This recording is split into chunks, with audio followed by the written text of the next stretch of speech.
persona of scientific cartography, you know, it's like Mr. Pompous needs to be pricked and let the air out of him because it's not true.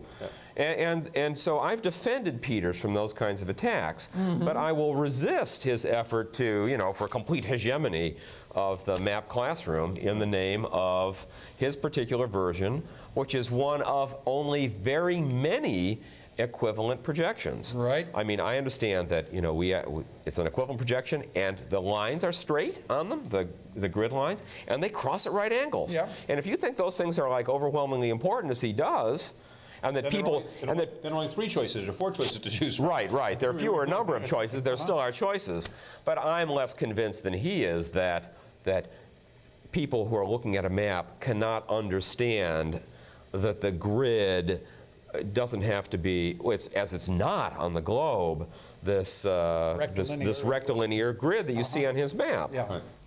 That's opening up a whole other question, because cartography is a pretty esoteric discipline for most people. You know, could they care less? I doubt it. You know, if they have a road map that tells them how to get from point A to point B, that's about the extent of it.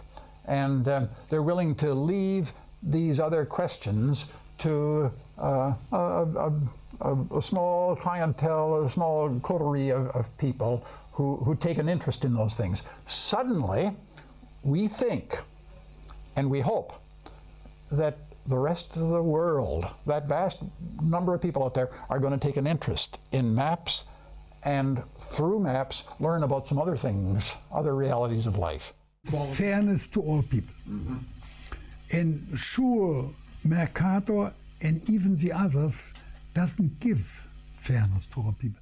All this conversation and all this heated discussion is not about maps. It's not about cartography. It's about worldview. It's about the representation as an icon of how we conceive of the image of the world. People can fight about, you know, whose countries are represented where and how, but the fact is that it's very much of a subjective and maybe even subliminal judgment as to how we relate to the world through our constructions of it in the form of images. And this is why the Peters projection is so revolutionary, and this is why it's so hotly contested. What do you think? Does selecting one map projection or another to represent the world really make a difference? Can the Peters map be just as valuable today as one of many world maps?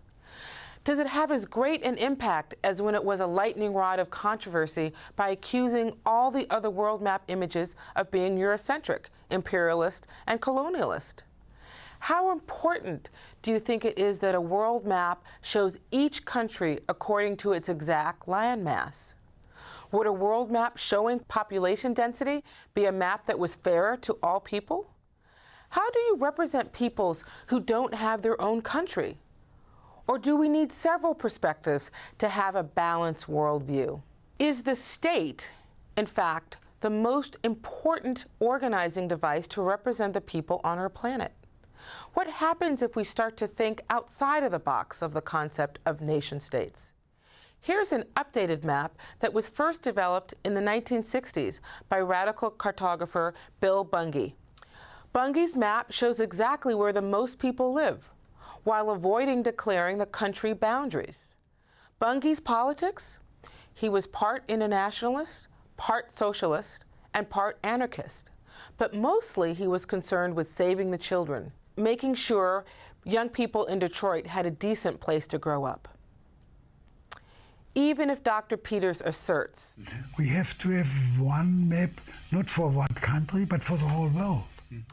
his legacy to us is that we now can think much more critically about the many ways to see the world.